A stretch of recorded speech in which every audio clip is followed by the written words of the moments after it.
होते.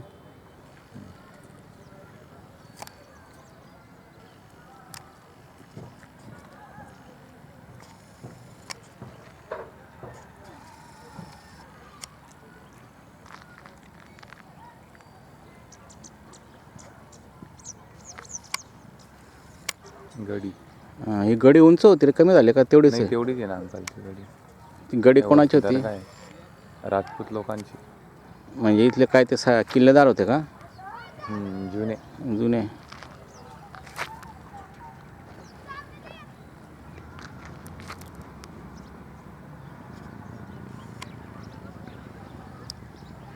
हे जे घर आहे 2 मजली, हे आमच्या आईचं ह्या ठिकाणी जुनं घर होतं.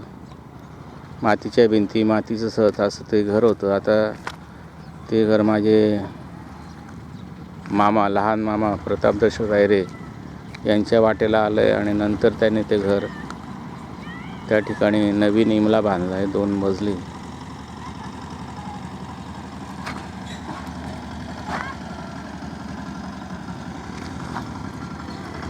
हे नदीचं पात्र आहे, बुराई नदीचं पात्र. ह्या पात्रामध्ये मी जेव्हा लहान होतो तेव्हा भरपूर डांगरवाड्या लागायच्या.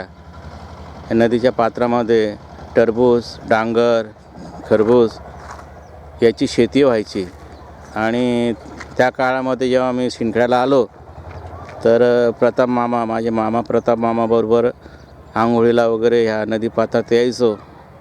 आणि हळूच ते वडांमधनं कुठेतरी जागा शोधून मध्ये जाऊन आम्ही एखादा खरबूज किंवा एखादा टरबूज पळवायचो आणि नंतर ती खाण्याची मजा लुटायचो. या नदीपात्रात लहानपणी शिंदखेड्याला आल्यानंतर, आईच्या मामाच्या गावाला आल्यानंतर या नदीत आम्ही उड्या मारायचो, पोहायचो, आंघोळी करायचो, कपडे धुवायचो आणि मासेसुद्धा पकडलेले आहेत. लहान लहान झिरमोट्या आम्ही पकडायचो, लहान लहान मासे. आणि मग ते चुलीवर तवा ठेवून पाणी आणि मिठात ते शिजवून ते आम्ही खात होतो लहानपणी. अशा पद्धतीनं ह्या बुराई नदीची आठवण आहे. ह्या बुराई नदीचा एक पूर मी बघितलेला आहे. पुराचं पाणी बऱ्यापैकी म्हणजे जवळ 2 पुरुष पाणी नदीच्या पात्रात होतं आणि तसं पूर मी बघितलेलं आहे. महापूर महापूर.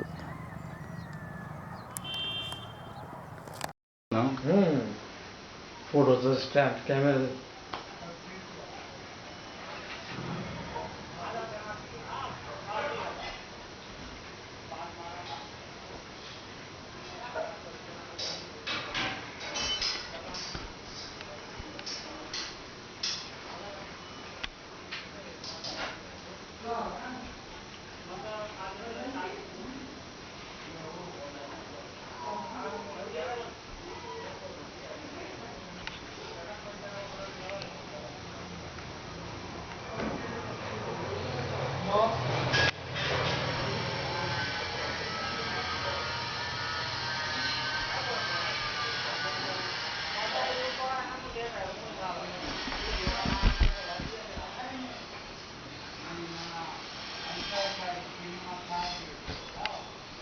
जोन